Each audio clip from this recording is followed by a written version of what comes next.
The morning sun cast long shadows across the training ground as Sarah Martinez adjusted her gear for the 100th time. Her hands moved with practiced precision, checking each strap, every buckle, ensuring nothing would fail her when it mattered most. Around her, 37 other recruits did the same, their faces etched with determination and barely concealed anxiety. Today marked the final phase of Special Forces selection, and only 12 would make it through. Sarah had dreamed of this moment since she was 8 years old, watching her father polish his military boots at the kitchen table every Sunday morning. Captain Robert Martinez had served 3 tours overseas, and his stories of brotherhood, sacrifice, and purpose had planted seeds in his daughter's mind that grew stronger with each passing year. When she turned 18, despite her father's protests and her mother's tears, Sarah enlisted in the Army. "You don't understand what you're getting into, Mija," her father had said, using the Spanish endearment that always made her feel like a little girl again. "The military is different now. Harder. And Special Forces." He had shaken his head, unable to finish the sentence. But Sarah understood more than he gave her credit for. She had spent years preparing, training her body and mind for this exact moment. While her high school classmates worried about prom dates and college applications, she was running 10-mile circuits before dawn and studying tactical manuals until midnight. Her dedication had earned her respect among her peers and the attention of her commanding officers, but it had also cost her friendships and relationships. The other girls her age couldn't understand why she chose push-ups over parties, why she preferred the shooting range to shopping malls. Standing now on the precipice of her greatest challenge, Sarah felt the weight of every sacrifice she had made. Her muscles ached from weeks of grueling trials that had already eliminated 2/3 of the original candidates. The physical demands had been brutal, carrying wounded teammates through obstacle courses, navigating treacherous terrain with full packs, surviving on minimal sleep and rations while maintaining peak performance. But it was the mental challenges that truly separated the wheat from the chaff. The psychological evaluations had been particularly intense. Hours of questioning designed to break down mental barriers and reveal hidden weaknesses. Sarah had watched strong men crack under the pressure, their confidence crumbling as instructors probed their deepest fears and insecurities. She had seen tears, anger, and resignation in the eyes of fellow candidates who realized they had reached their limits. Lieutenant Colonel James Harrison, the selection course commander, stepped forward to address the remaining group. His presence commanded immediate attention. A decorated veteran with 25 years of service, Harrison had the kind of reputation that preceded him into every room.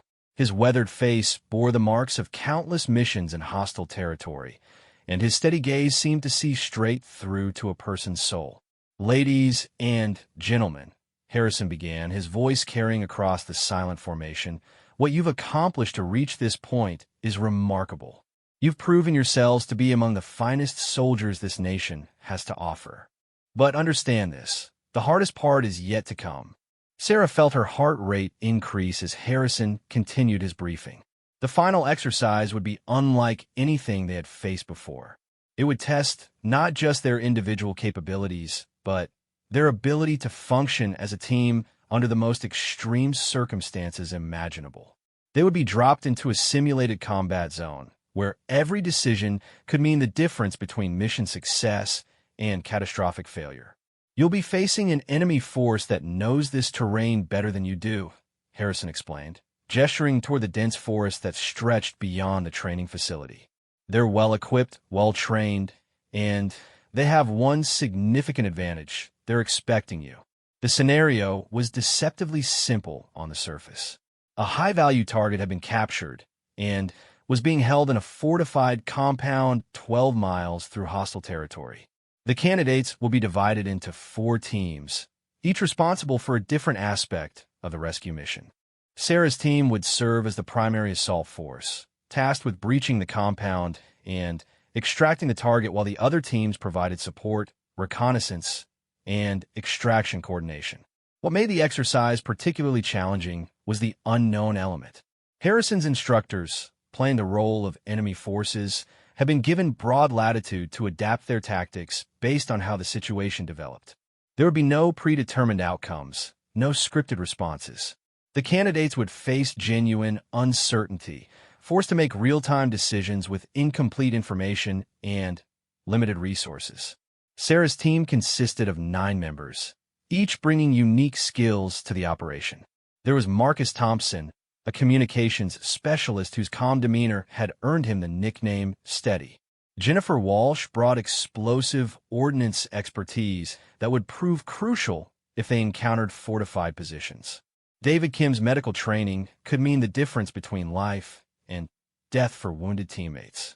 As the team gathered for their initial planning session, Sarah found herself naturally taking on a leadership role. It wasn't something she had sought or expected, but her teammates seemed to gravitate toward her strategic thinking and calm confidence. She spread the mission briefing materials across a makeshift table and began analyzing the intelligence reports. "The compound is here," she said, pointing to a cluster of buildings marked on the topographical map. 3 structures, 2 guard towers, and what appears to be a vehicle maintenance area. The target is most likely being held in the central building, but we can't assume that without confirmation. Marcus leaned forward, studying the terrain features around the objective. The approach routes are limited. Dense forest on 3 sides, but there's this open field to the south that's completely exposed. If they're smart, they'll have that area covered with overlapping fields of fire. Jennifer nodded, tracing potential breach points with her finger. The buildings look substantial. Concrete construction, reinforced doors, and windows. We'll need shaped charges to get through quickly, but that means carrying extra weight and dealing with the noise factor. The planning continued for hours as the team worked through every conceivable scenario. They developed primary and alternate plans, identified rally points and emergency extraction procedures, and rehearsed their movements until every action became instinctive. Sarah found herself impressed by her teammates' professionalism and expertise. Each member contributed valuable insights that strengthened their overall strategy. As evening approached, the teams received their final briefings and prepared for insertion. Sarah checked her equipment one last time, running through the mental checklist that had become second nature. Her rifle was clean and properly zeroed, her communication equipment tested and functional. Extra ammunition, medical supplies, and specialized gear were distributed according to the mission plan. The helicopter ride to the insertion point passed in relative silence. Each team member was lost in their own thoughts, visualizing the mission ahead and mentally preparing for the challenges they would face. Sarah stared out at the darkening landscape below, noting landmarks and terrain features that might prove useful during the operation. When the helicopter touched down in a small clearing 6 miles from the objective, the teams moved quickly to unload their gear and establish security. The pilots would return to extract them in 18 hours, regardless of whether the mission had been completed. There would be no cavalry coming to the rescue if things went wrong. Sarah's team moved out first, following a predetermined route that would take them through the densest part of the forest. The night vision equipment turned the dark woods into an eerie green landscape, where every shadow could conceal an enemy position. They moved in tactical formation, maintaining visual contact while avoiding patterns that might be detected by observant sentries. The first indication that they were entering hostile territory came 3 hours into their movement. David, serving as point man, raised his hand in a silent signal that brought the entire team to an immediate halt. Through his night vision scope, he had spotted the telltale infrared signature of an enemy patrol moving across their intended path. Sarah moved forward to assess the situation. 5 enemy soldiers were conducting a routine patrol sweep, following a pattern that would bring them dangerously close to the team's position. The options were limited: wait for the patrol to pass and risk falling behind schedule, or find an alternate route that might expose them to other threats. The decision came down to risk management and mission priorities. Sarah made the call to wait, positioning her team in concealed positions while the enemy patrol completed its sweep. The next 30 minutes felt like hours as they remained motionless, barely breathing while hostile forces moved within yards of their hiding spots. When the patrol finally moved away, Sarah felt a mixture of relief and growing tension. They had successfully avoided detection, but the encounter confirmed that the enemy force was taking the exercise seriously. This wouldn't be a simple walk through the woods, followed by a straightforward assault. Every step from here on would be contested. The team resumed movement, adjusting their route to avoid known patrol patterns while maintaining progress toward the objective. As they moved deeper into enemy territory, Sarah began to appreciate the complexity of the challenge they faced. This wasn't just about physical fitness or marksmanship skills. It required the ability to think strategically while managing multiple variables under extreme pressure. 2 hours before dawn, they established an observation post within sight of the target compound. Sarah studied the facility through her binoculars, comparing what she saw with the intelligence briefing materials. The guard positions matched the reported locations, but she noticed additional defensive measures that hadn't been mentioned in the original briefing. "There," she whispered to Marcus, pointing toward a barely visible wire running between 2 trees. "Perimeter sensors. And look at the way those guards are positioned. They're not just watching for obvious approach routes. Someone's thought this through."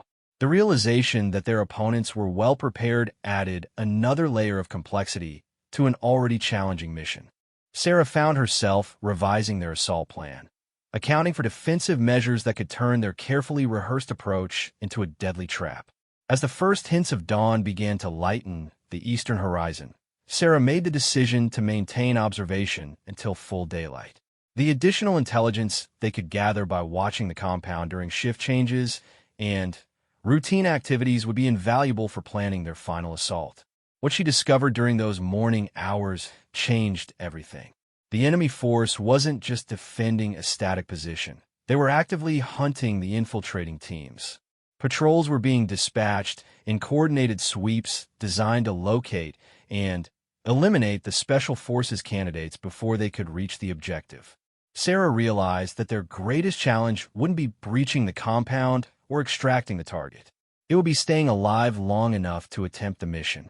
The game had changed, and she would need every ounce of training, experience, and instinct to keep her team intact and mission-capable. The sun climbed higher, bringing with it new dangers and opportunities.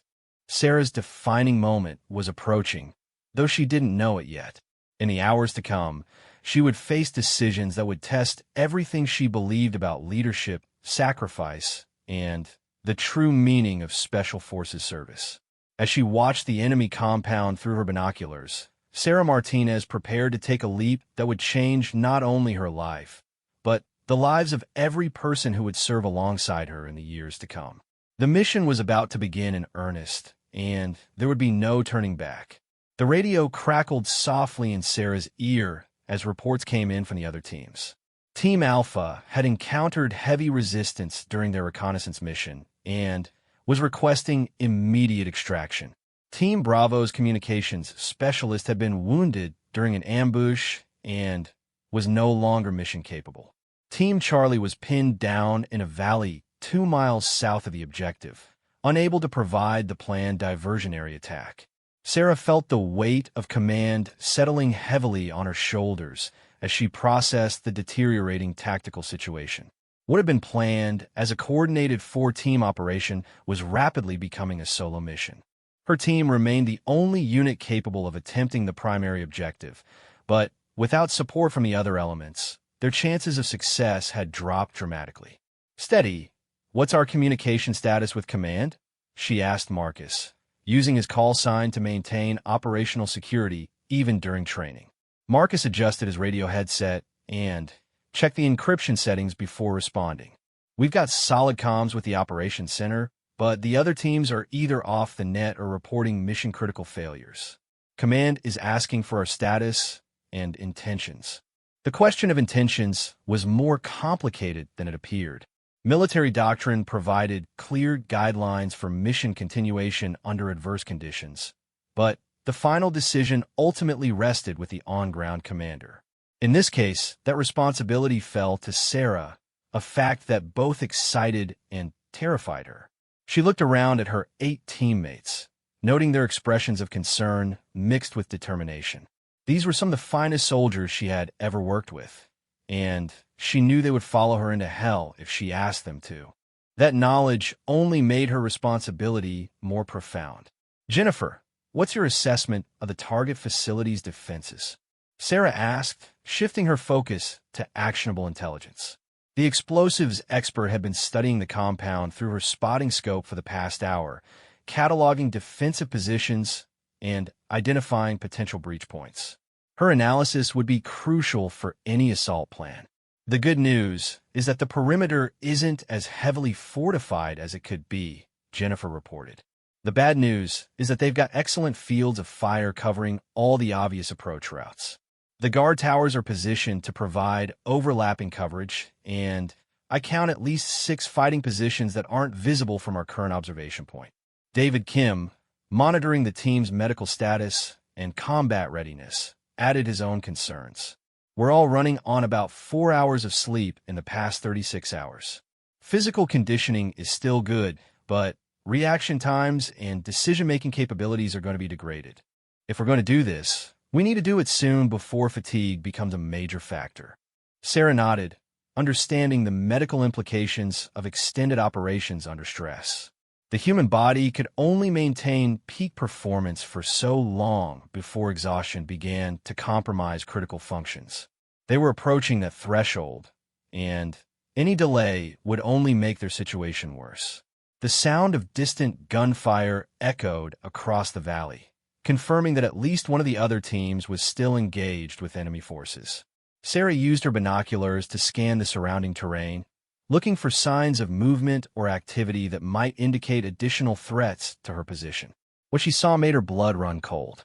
A line of enemy soldiers was moving through the forest approximately half a mile away, conducting a systematic sweep that would bring them directly toward her team's observation post. The enemy commander had apparently decided to clear the area around the objective rather than wait passively for an attack. "Contact," Sarah whispered urgently, alerting her team to the approaching threat. "Enemy patrol, estimated 12 personnel, moving toward our position from the northwest. We have maybe 20 minutes before they reach us." The tactical situation had just become exponentially more complex. Sarah's team could attempt to evade the patrol by relocating to an alternate position, but that would mean abandoning their carefully chosen observation post and starting their reconnaissance from scratch. Alternatively, they could engage the patrol, but a firefight would compromise their stealth and alert every enemy force in the area to their presence. There was a third option, one that had been discussed during planning, but never seriously considered. They could use the approaching patrol as a diversion, launching their assault on the compound while the enemy forces were spread out, conducting their sweep. It was an incredibly risky maneuver that would require split-second timing and flawless execution, but it might be their only chance to complete the mission. Sarah made her decision with the kind of clarity that would later be described as instinctive leadership. "We're going to use this patrol to our advantage. Here's what we're going to do." Her plan was audacious in its simplicity. As the enemy patrol approached their position, half of her team would engage them in a brief firefight designed to draw attention and create noise. Meanwhile, the other half would use the distraction to approach the compound from an unexpected direction and execute a rapid assault. "Jennifer, I need you to take Thompson, Walsh, and Kim and move to the southern approach. Wait for my signal, then hit the compound hard and fast. Your objective is to locate and extract the target while we keep the patrol busy." Jennifer's eyes widened at the implications of the plan. "Sarah, that leaves you with only 4 people to handle 12 enemy soldiers. Those aren't good odds." Sarah looked at her explosives expert with the kind of calm determination that had carried her through every challenge in her military career. "The odds don't matter if we do our jobs right. Besides, we don't need to defeat them. We just need to keep them occupied long enough for you to complete the extraction." The next 15 minutes were a blur of preparation as the team split into 2 elements, and moved to their assigned positions. Sarah found herself leading Marcus and two other teammates toward a ridge line that would provide good fields of fire against the approaching patrol. Their weapons were loaded with training ammunition that would register hits on the enemy's detection equipment without causing actual injury. But the stress and pressure of the engagement would be entirely real. As the enemy patrol moved into range, Sarah felt her heart rate increase and her breathing become more controlled. This was the moment she had trained for throughout her entire military career. The transition from preparation to action, from theory to reality. Everything she had learned about leadership, tactics, and personal courage was about to be tested under conditions that would reveal her true character. The first shots rang out exactly as planned, with Sarah's team engaging the patrol from concealed positions along the ridgeline. The enemy soldiers reacted quickly and professionally, taking cover and returning fire while attempting to determine the source and strength of the attack.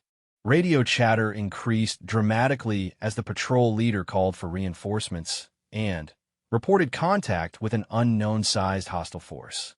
Sarah watched through her rifle scope as the enemy commander made tactical decisions under pressure, deploying his soldiers to counter what he believed was a direct assault on his position. The deception was working perfectly. The enemy's attention was completely focused on the firefight, leaving the compound's defenses significantly weakened. "Thunder, this is lightning," came Jennifer's voice over the radio, using the prearranged code words to indicate that her element was beginning their assault on the objective. "We are moving to target." Sarah continued engaging the patrol, carefully managing her ammunition while maintaining enough fire to keep the enemy soldiers pinned down and focused on her position. She could hear the distant sounds of Jennifer's assault beginning, punctuated by the distinctive crack of breaching charges and the sustained fire of automatic weapons. The enemy patrol leader was no fool, however. After several minutes of intense engagement, he began to realize that the force attacking his position was smaller than initially estimated. Sarah watched through her scope as he reorganized his soldiers and began attempting to maneuver around her flanks. "We've got movement on our left side," Marcus reported, tracking enemy soldiers as they attempted to establish a position that would give them a better angle of attack. "They're trying to get behind us." Sarah made a quick tactical assessment and realized that her team's position was becoming untenable. The enemy had superior numbers and was beginning to coordinate an effective response to her attack. In a few more minutes, they would be surrounded and overwhelmed. But Jennifer's voice crackled over the radio again, this time with news that changed everything. "Target acquired and secured. We're moving to the extraction point." The mission was succeeding, but Sarah's team was running out of time and options. The enemy patrol had identified their position and was closing in from multiple directions. She could continue the firefight and hope that Jennifer's element could extract the target and call for support, or she could make a decision that would define her understanding of what it meant to be special forces. Looking at her three teammates, Sarah saw the same realization in their eyes. They were about to be overrun, and their only chance of escape lay in a maneuver that would expose them to incredible risk. But it might also provide the diversion that Jennifer's team needed to complete their extraction and reach the pickup zone safely. "Listen to me carefully," Sarah told her team, her voice steady despite the chaos erupting around them. "We're going to break contact and move toward the compound. Make it look like we're trying to link up with the assault team. Draw as many of them as possible away from the extraction route." Marcus stared at her in disbelief. "Sarah, that's suicide. We'll be running straight into their strongest defensive positions with no cover and no support." Sarah checked her ammunition and equipment one last time, then looked at each of her teammates with the kind of expression that would be remembered long after the exercise was over. Sometimes being special forces means making the hard choice. Jennifer's team has the target. Our job now is to make sure they get out alive. The decision to sacrifice her team's safety for the success of the overall mission was the kind of leadership moment that separated good soldiers from great ones. Sarah understood that special forces operators were expected to think beyond their own survival, to consider the bigger picture even when it meant accepting incredible personal risk.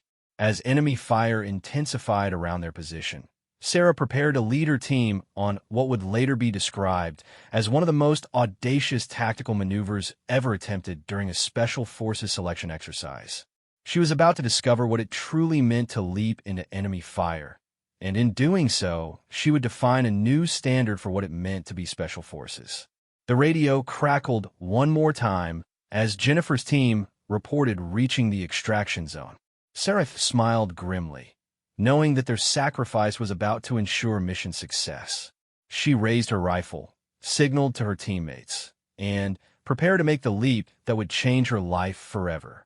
The moment Sarah gave the signal, everything seemed to slow down and speed up simultaneously. Time became elastic as adrenaline flooded her system, and training took over from conscious thought. Her team rose from their positions as one, moving with the fluid coordination that only comes from countless hours of practice and an almost telepathic understanding between soldiers who trust each other completely. The enemy patrol reacted to their movement with professional alarm, recognizing immediately that something unexpected was happening. Radio chatter exploded across the communication networks as the patrol leader tried to make sense of why 4 soldiers would voluntarily expose themselves to concentrated fire from superior numbers. Sarah led the charge down the ridge line, her rifle barking steadily as she engaged targets of opportunity while maintaining her forward momentum. Behind her, Marcus, Thompson, and Rodriguez moved in tactical bounds, each covering the other's movement while laying down suppressive fire that kept the enemy soldiers from establishing effective firing positions. The compound lay 800 meters ahead, across terrain that offered minimal cover and maximum exposure. Sarah's tactical mind cataloged every possible advantage as her team moved forward. A fallen log that could provide momentary shelter, a depression in the ground that might offer concealment from direct fire, a cluster of boulders that could serve as a rally point if they needed to reorganize. But her primary focus remained on the radio reports coming from Jennifer's extraction team. They were making good progress toward the pickup zone, but enemy reinforcements were beginning to respond to the obvious rescue attempt. Sarah's diversionary attack had to continue long enough to draw those reinforcements away from the extraction route. The first indication that their maneuver was working came when Sarah spotted enemy soldiers abandoning their positions around the compound to move toward the sound of gunfire. Her team's aggressive advance had convinced the enemy commander that this was the main assault, causing him to redeploy his forces to counter what appeared to be a direct attack on his primary defensive line. "Contact front," Thompson shouted as enemy soldiers appeared from concealed positions ahead of their advance. Sarah's team had walked directly into a carefully prepared ambush position that the enemy had established to cover the most likely approach route to the compound. The tactical situation went from dangerous to desperate in a matter of seconds. Sarah found herself leading her team through a gauntlet of enemy fire while enemy soldiers maneuvered to cut off their retreat route. The training ammunition cracked overhead and impacted around them with sounds that were disturbingly realistic, even though everyone knew this was an exercise. Sarah's leadership was tested in ways that no classroom or training manual could prepare her for.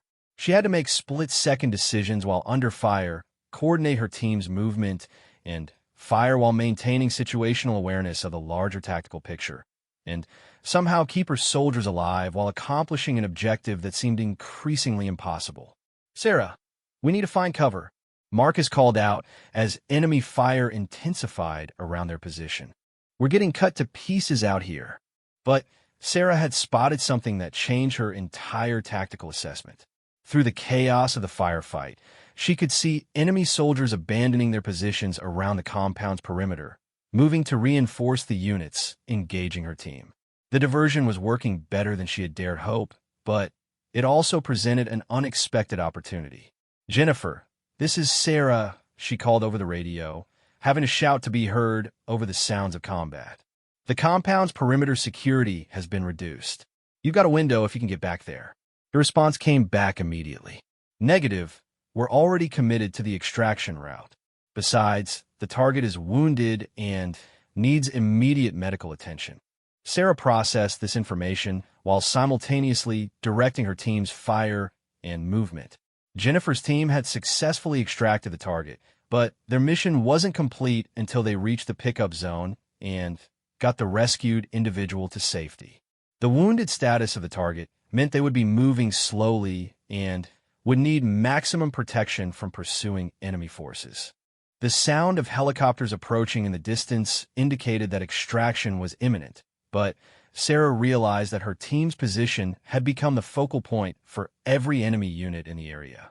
They had successfully drawn attention away from the real extraction, but they were now surrounded and seriously outnumbered. Rodriguez, the youngest member of Sarah's team, took a hit that registered on his detection equipment as a serious wound. According to exercise rules, he was now combat ineffective and would need to be carried or left behind. Sarah faced the kind of impossible decision that defined Special Forces leadership: continue the mission with reduced capability or risk everything to ensure no soldier was left behind. Thompson, get Rodriguez to that fallen log and provide covering fire, Sarah ordered. Marcus and are going to push forward and keep their attention focused on us. Marcus looked at her with a mixture of admiration and concern. Sarah, there's no way two people can handle all those enemy soldiers. We need to find a defensive position and call for extraction. Sarah checked her ammunition count and tactical situation one more time before responding. She could see enemy soldiers moving to surround their position, could hear the radio chatter as the enemy commander coordinated what was obviously intended to be the final assault on her team. They had maybe 5 minutes before being completely overrun. But she could also hear Jennifer's team in the background of the radio transmissions, reporting steady progress toward the extraction zone. The diversion had worked. The mission was going to succeed. Her team had accomplished something extraordinary under impossible circumstances. Marcus, listen to me, Sarah said, her voice steady despite the chaos around them. Special Forces isn't about surviving every engagement. It's about accomplishing the mission regardless of the cost. Jennifer's team is going to make it because of what we've done here. The profound truth of that statement hit Marcus like a physical blow. He had spent months training for Special Forces selection, had dreamed of earning the Green Beret and joining the elite ranks of America's finest soldiers. But until this moment, he hadn't truly understood what that commitment meant. Sarah's decision to continue the diversion, even as her team faced overwhelming odds, wasn't reckless or suicidal. It was the calculated choice of a leader who understood that mission success sometimes required personal sacrifice. She was demonstrating the kind of leadership that had made Special Forces legendary throughout military history. The next few minutes became a masterclass in small unit tactics as Sarah and Marcus conducted a fighting withdrawal that kept enemy forces engaged while gradually moving toward a position where they might have a chance of survival. Sarah's tactical movements were precise and purposeful, each bound calculated to maintain contact with the enemy while avoiding complete encirclement. She used terrain features that weren't obvious to untrained observers, exploiting microterrain and natural camouflage that allowed her team to remain effective even while seriously outnumbered. Her fire discipline was exceptional, each shot carefully aimed and timed to maximum effect while conserving ammunition for the prolonged engagement she knew was coming. But perhaps most importantly, Sarah maintained constant communication with her team members, ensuring that everyone understood their role in a larger tactical picture. She kept Rodriguez informed of their movement plan, so he wouldn't feel abandoned despite his wounded status. She coordinated with Thompson to ensure overlapping fields of fire that maximized their defensive capability. She worked with Marcus to identify rally points and emergency procedures in case they became separated. The radio crackled with reports from the extraction zone as Jennifer's team reached the helicopter landing area and began loading the rescued target for medical evacuation. Sarah felt a surge of satisfaction knowing that her team's sacrifice had been worthwhile, that they had accomplished something meaningful despite the overwhelming odds they faced. Enemy fire intensified as the opposing forces realized that they were dealing with a much smaller unit than originally estimated. Sarah could hear the enemy commander reorganizing his soldiers for what was obviously going to be the final assault on her position. They had run out of time and options. "All stations, this is command," came the voice of Lieutenant Colonel Harrison over the radio. "Exercise terminated. All units cease fire and prepare for debrief." The sudden silence that followed was almost deafening after hours of constant gunfire and radio chatter. Sarah found herself lying behind a fallen tree, her rifle still trained on enemy positions that were no longer threatening. Her teammates gradually emerged from their concealed positions, their faces reflecting a mixture of exhaustion, relief, and pride. But Sarah barely noticed the end of the exercise. Her mind was already processing what had happened, analyzing the decisions she had made and their implications for her future as a Special Forces operator. She had discovered something about herself during those crucial minutes under fire, something that would shape her understanding of leadership and service for the rest of her career. As the enemy soldiers approached their position with weapons lowered and training equipment being secured, Sarah realized that she had passed more than just a selection exercise. She had discovered what it meant to be willing to sacrifice everything for mission success, to put the lives of teammates and the completion of objectives ahead of personal survival. Lieutenant Colonel Harrison appeared at their position as the various units began consolidating for the formal debrief. His expression was unreadable as he surveyed Sarah's team, taking note of their tactical positions and the evidence of their prolonged engagement with superior forces. "Sergeant Martinez," he said, using Sarah's rank and surname in the formal tone that indicated serious business. "I need to speak with you privately before we begin the group debrief." Sarah felt a mixture of anticipation and anxiety as she followed Harrison away from the main group. She had no idea whether her decisions during the exercise had been tactically sound or whether she had violated some fundamental principle of military leadership. All she knew was that her team had accomplished their mission and that Jennifer's extraction had been successful. What Harrison told her during that private conversation would change not only her perception of herself as a soldier, but the entire Special Forces community's understanding of what constituted exceptional leadership under fire. Sarah's leap into enemy fire had demonstrated qualities that would become the standard by which future Special Forces operators would be measured. Lieutenant Colonel Harrison led Sarah to a quiet area away from the other candidates, his weathered face giving no indication of what he was thinking. Sarah felt her heart racing as she tried to read his expression, wondering if she had made some critical error that would cost her the chance to earn her Green Beret. "Sergeant Martinez," Harrison began, his voice carrying the weight of decades of military experience. "In 25 years of conducting Special Forces selection, I have never witnessed a more tactically sound diversionary operation executed under such challenging circumstances. What you accomplished today represents the highest ideals of Special Forces leadership." Sarah felt a wave of relief wash over her, followed immediately by a sense of pride that she tried to keep from showing on her face. Military bearing demanded that she remain composed regardless of whether she was receiving praise or criticism. However, Harrison continued, and Sarah felt her stomach tighten again. "Your decision to continue the diversion despite being outnumbered 3-1 raises some serious questions about risk assessment and the value of human life versus mission accomplishment." The complexity of Harrison's statement reflected the moral and tactical challenges that Special Forces operators faced in real combat situations.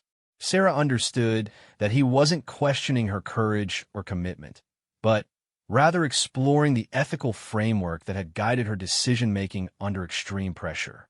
"Sir, I made the decision based on my assessment that the primary mission would fail without continued diversion," Sarah replied, choosing her words carefully.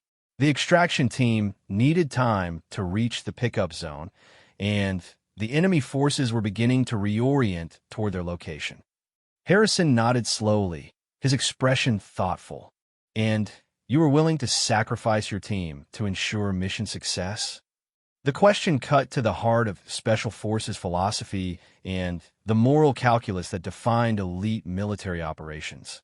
Sarah had spent countless hours studying military ethics and the principles that govern decision-making in combat, but theoretical discussions were vastly different from making life and death choices under fire. "Sir, I don't view it as sacrificing my team," Sarah said. "I view it as accepting necessary risk to accomplish an objective that was more important than our individual safety. My teammates understood the implications and supported the decision." Harrison's expression remained neutral, but Sarah detected something that might have been approval in his eyes. "And how do you reconcile that decision with the Special Forces creed that emphasizes bringing every soldier home?" Sarah had wrestled with that exact question during the firefight, and she had reached a conclusion that reflected her evolving understanding of what it meant to be a Special Forces operator. "Sir, I believe that bringing soldiers home sometimes requires accepting short-term risk to prevent larger casualties. If we had attempted to withdraw without continuing the diversion, the extraction team might have been intercepted, resulting in the loss of both the target and additional friendly personnel." The conversation continued for several more minutes as Harrison probed Sarah's tactical reasoning and moral framework. She realized that this wasn't just a debrief about the exercise, but an evaluation of her fitness for the kind of complex decision-making that Special Forces operators faced in real-world operations. When they rejoined the larger group, Sarah found herself looking at her teammates with new appreciation. Marcus, Thompson, and Rodriguez had followed her into an impossible situation without hesitation, trusting her judgment even when it led them into overwhelming danger. Their willingness to accept her leadership under such extreme circumstances represented the kind of brotherhood that made Special Forces effective.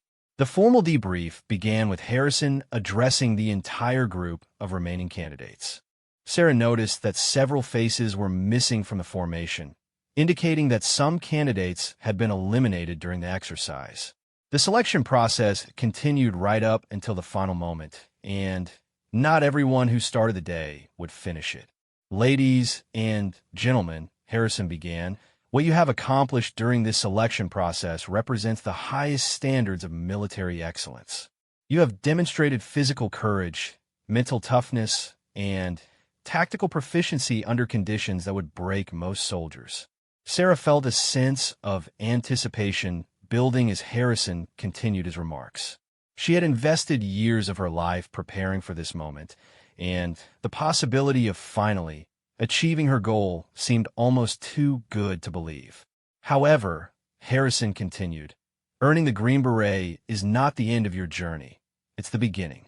What you learn from this day forward will determine whether you become merely good Special Forces operators or truly exceptional ones." The lieutenant colonel's gaze swept across the formation before settling on Sarah. "During today's exercise, we witnessed an example of the kind of leadership that defines Special Forces at its best. Sergeant Martinez demonstrated tactical innovation, moral courage, and selfless commitment to mission accomplishment under the most challenging circumstances." Sarah felt her cheeks flush as Harrison continued his public recognition of her performance. She hadn't sought attention or recognition, but she understood that her actions during the exercise had resonated with the selection cadre in ways that went beyond simple tactical competence. Her decision to continue the diversionary operation, despite being heavily outnumbered, exemplifies the kind of thinking that has made Special Forces legendary throughout military history, Harrison explained. She understood that mission success sometimes requires personal sacrifice, and she was willing to accept that responsibility without hesitation. The other candidates listened intently as Harrison used Sarah's actions as a teaching moment about Special Forces values and decision-making. Sarah realized that her performance during the exercise had become a case study that would influence how future operators thought about leadership and mission priorities. But Harrison wasn't finished.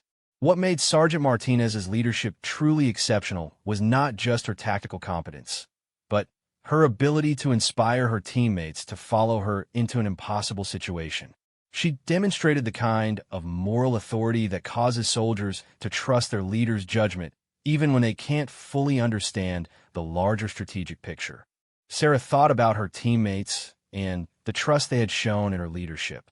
Marcus had questioned her decision initially, but had ultimately supported it because he understood that she was thinking beyond their immediate tactical situation. Thompson and Rodriguez had followed her advance without hesitation, trusting that she wouldn't ask them to take risks that weren't justified by the mission requirements. That trust represented something sacred in military culture. Sarah understood that she had been granted a responsibility that went far beyond individual achievement. Her teammates had literally placed their lives in her hands, and she had proven worthy of that trust through her actions under fire. The debrief continued with detailed analysis of various aspects of the exercise, but Sarah found herself thinking about the broader implications of what had happened. She had discovered capabilities and character traits that she hadn't fully understood before being tested under extreme pressure. The exercise had revealed not just what she was capable of accomplishing, but who she was as a leader and as a human being.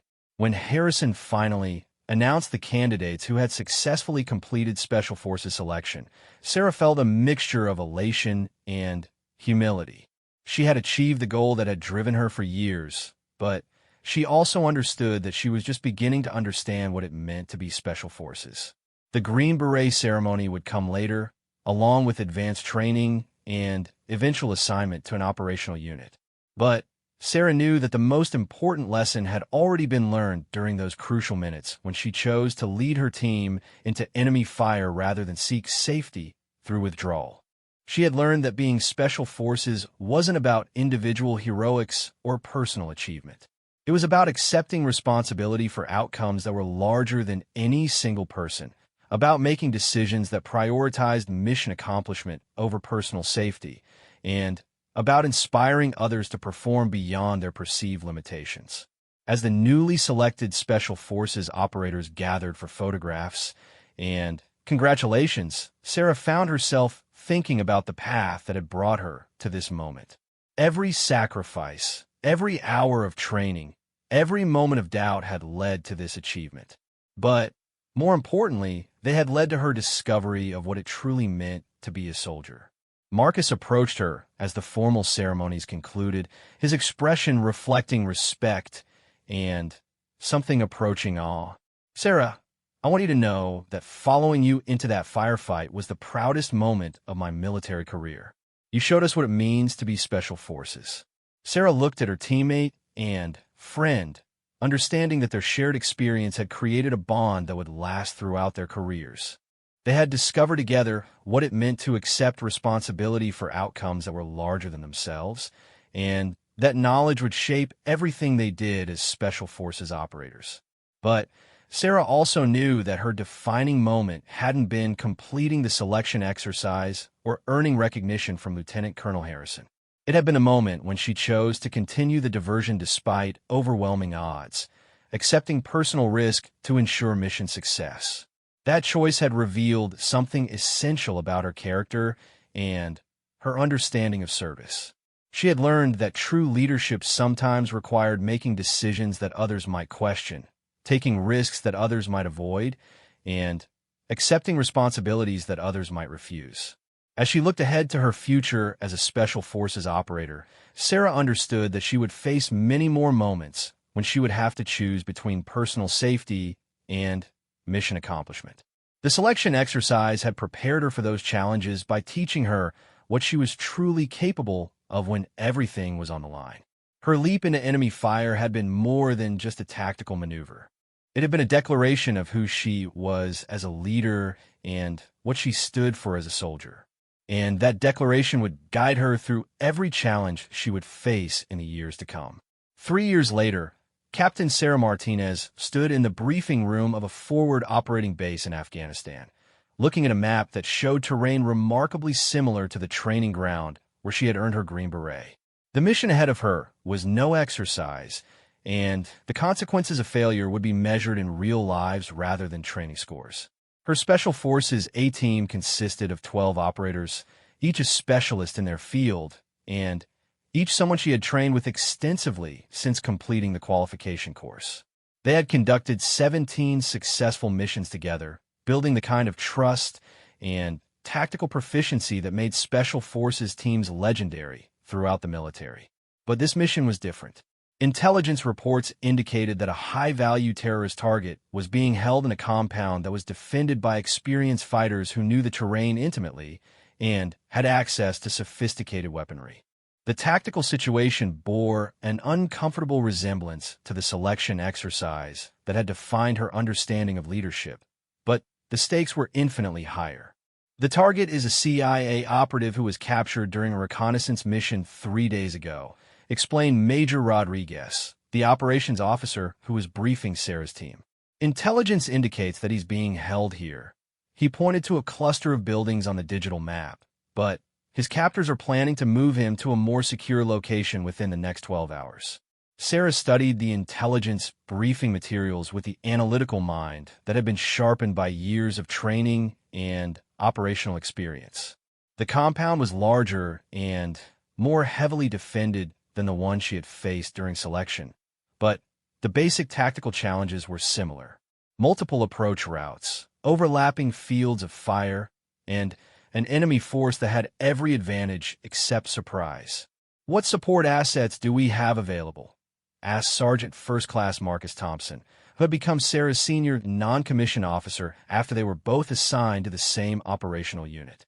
Their partnership had proven exceptionally effective during previous missions, combining Sarah's strategic thinking with Marcus's tactical expertise. Major Rodriguez clicked to the next slide, showing available support assets. "You'll have close air support available on call, but the weather forecast shows deteriorating conditions that may limit aircraft operations. Artillery support is available, but will be restricted due to the proximity of civilian structures. This is primarily going to be a ground operation."